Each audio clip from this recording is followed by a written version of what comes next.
आसाम साहित्य सभानि दथि आबुं मिरु मावफुं जथुमाया टंलायाव जागायबाय।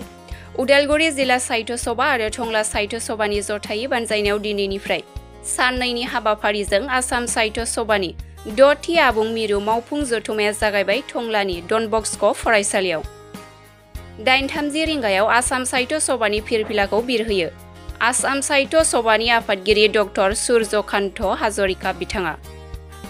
बिनि उनाव 9 रिंगायाव बरायनाय आफादनि मावफुं आफादगिरि गौरी शंकर दासआ मुंख्लं खाम्फायाव बिबार बावो। बे हाबाफारियाव बाहागो लायो आसामनि गुबुन गुबुन जायगानि थान्दैफोरा। उन्दै लाइमोन आरो आइजोफोरनि थाखाय साहित्यनि बिथिङाव साग्रिद खालामनो हाबाफारि लागोन होनना फोरमायथियो आफादगिरिया। অসম সাহিত্য সভাৰ আমাৰ 2023-2025 কাৰ্যবৰ্ষৰ এখন ষষ্ঠ কাৰ্যনিৰ্বাহক সভা। এই সভাখন ওদালগুৰি জিলাৰ টংলা চহৰত অনুষ্ঠিত হ'ব। ইতিমধ্যে আমাৰ পতাকা উত্তোলনৰ কাৰ্যসূচী আৰু স্মৃতি ভ্ৰমণ হৈ গৈছে আৰু অন্যান্য কাৰ্যসূচী আজি কিছু সময়ৰ পিছৰ পৰা আৰম্ভ হ'ব। গতিকে আমি আশা কৰিছোঁ যে এই কাৰ্যনিৰ্বাহকত অসম সাহিত্য সভাৰ ভৱিষ্যতৰ যিখিনি পৰিকল্পনা, এই পৰিকল্পনাসমূহৰ বিষয়ে আমি আলোচনা কৰিম আৰু এই আলোচনাত অসমৰ বিভিন্ন প্ৰান্তৰ পৰা অহা আমাৰ কাৰ্যনিৰ্বাহক সদস্যসকলে তেওঁলোকৰ দিহা পৰামৰ্শ আগবঢ়াব আৰু আমি কাৰ্যনিৰ্বাহকত যিখিনি প্ৰস্তুত হৈ লৈছোঁ সেইখিনি বিষয় লৈও আজি পৰ্যালোচনা হ'ব আৰু আশা কৰিছোঁ যে অসমৰ জাতীয় জীৱনৰ কাৰণে যথেষ্ট সমস্যাই গা কৰি উঠিছে। এই সমস্যাসমূহ কেনেকৈ সমাধান কৰিব পৰা যায় সাহিত্য সভাৰ যোগেদি, প্ৰধানকৈ ভাষা সাহিত্য আৰু সংস্কৃতিৰ ক্ষেত্ৰত এই বিষয়বিলাকে প্ৰাধান্য লাভ কৰিব আৰু আমাৰ সাহিত্য সভাৰ প্ৰকাশন সম্পৰ্কৰ কথা আলোচনা হ'ব আৰু ইতিমধ্যে আমাৰ কাৰ্যকালৰ প্ৰায় সামৰণিৰ দিশলৈ আহিছে।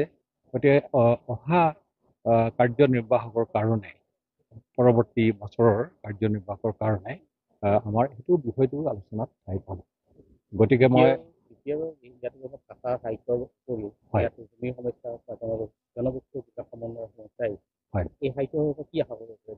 আমিতো অসম সাহিত্য সভাই অতীজৰ পৰাই সমন্বয়ৰ কথাটো বেছি গুৰুত্ব দিওঁ আৰু অসমৰ মানে সৰু বৰ যিখিনি আমাৰ জনগোষ্ঠীয় ভাষা বা আমাৰ স্থানীয়ভাৱে প্ৰচলিত হৈ থকা ভাষা সকলোৰে সামূহিক উন্নয়নটো আমি বিচাৰোঁ আৰু যিহেতু অসমীয়া ভাষাটো এটা সকলোৰে ক্ষেত্ৰত যোগসূত্ৰ হৈ থকা ভাষা, গতিকে এই ভাষাটোৰো যথেষ্ট উন্নয়ন হ'ব লাগিব আৰু সমন্বয়ৰ ক্ষেত্ৰতো এই ভাষাই আচলতে এটা সংযোগী ভাষাৰ ৰূপে যিহেতু ই এটা গুৰুত্বপূৰ্ণ ভূমিকা লয়, গতিকে এই বিষয়টো আমি আচলতে কেনেকৈ এই ক্ষেত্ৰত আৰু অধিক গতিশীল কৰিব পাৰোঁ সেই বিষয়টো আমি আলোচনা কৰিম আৰু ইতিমধ্যে যিসমূহ আমাৰ সমস্যাই দেখা দিছে স্কুল কলেজবিলাকত স্থানীয় ভাষাবিলাক মানে মাতৃভাষাটো গুচাই দিয়া হৈছে বা কমাই দিয়া হৈছে বা গুৰুত্ব কম দিয়া হৈছে, এই বিষয়বিলাক আমি আলোচনা কৰিম আৰু আগন্তুক যিটো লোকপিয়ল আহি আছে সেই লোকপিয়ল সম্পৰ্কেও কিন্তু আমাৰ মানুহক সজাগ কৰাৰ এটা প্ৰয়োজন আমি বোধ কৰিছোঁ।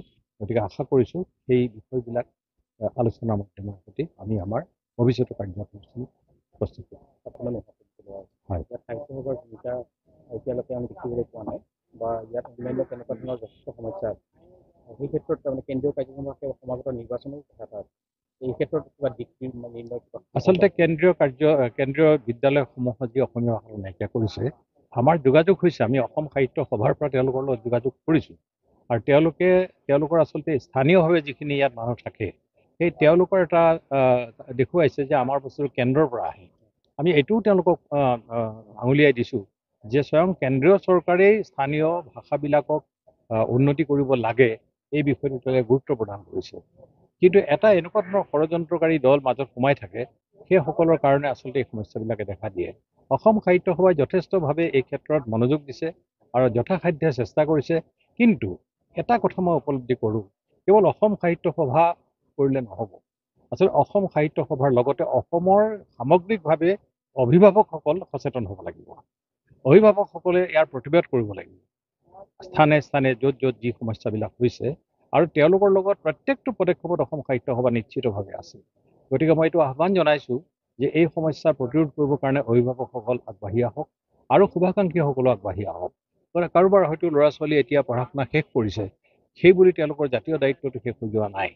গতিকে স্থানীয়ভাৱে সকলোৱে নিজ নিজ অঞ্চলবিলাকত এই প্ৰতিবাদ সাব্যস্ত কৰক আৰু আমি অসম সাহিত্য সভা প্ৰত্যেকটো পদক্ষেপৰ লগতে আমি আছোঁ।